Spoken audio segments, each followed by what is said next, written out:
Hello, welcome back to our channel.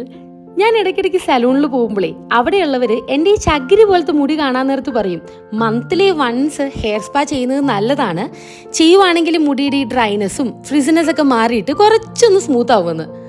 അപ്പോൾ പിന്നെ ഞാൻ ഇന്നൊരു അടിപൊളി ഹെയർ സ്പാ ചെയ്യാൻ തീരുമാനിച്ചു കേട്ടോ. ഹെയർ സ്പാ ഒക്കെ ചെയ്ത് കഴിഞ്ഞപ്പം എനിക്ക് ചെറിയൊരു ആഗ്രഹം, എൻ്റെ ഈ ചുരുണ്ട് കിടക്കുന്ന മുടി ഒന്ന് നീട്ടി നോക്കുവാണെങ്കിൽ എന്നെ കാണാൻ എങ്ങനെ ഉണ്ടാവും എന്നറിയാനുള്ളൊരു മോഹം. അങ്ങനെ ഞാൻ ലാസ്റ്റ് മുടി ഒന്ന് അയൺ ചെയ്ത് നോക്കാമെന്ന് തീരുമാനിച്ചു കേട്ടോ. അയൺ ചെയ്ത് തുടങ്ങിക്കഴിഞ്ഞപ്പം എനിക്ക് വിശ്വസിക്കാൻ പറ്റിയിട്ടുണ്ടായിരുന്നില്ല. കാരണം അത്രയ്ക്കും എന്താ പറയുക, ഭയങ്കര ഒരു വ്യത്യാസമായിരുന്നു കേട്ടോ എനിക്കുണ്ടായിരുന്നത്. എനിക്ക് ഒരുപാട് ഇഷ്ടമായി എന്ന് പറയുന്നതാണ് സത്യം. കാരണം മുടി അതുപോലെ സിൽക്കി ആയിട്ട് ഇങ്ങനെ എന്താ പറയുക, അങ്ങനെ കിടക്കുമായിരുന്നു. ഞാൻ ഇതിപ്പം ടെമ്പററി ആയിട്ടാണ് ചെയ്ത് നോക്കിയത്. ഇത് മേ ബി പെർമനന്റ് ആക്കാനുള്ള സാധ്യതയുണ്ടേ.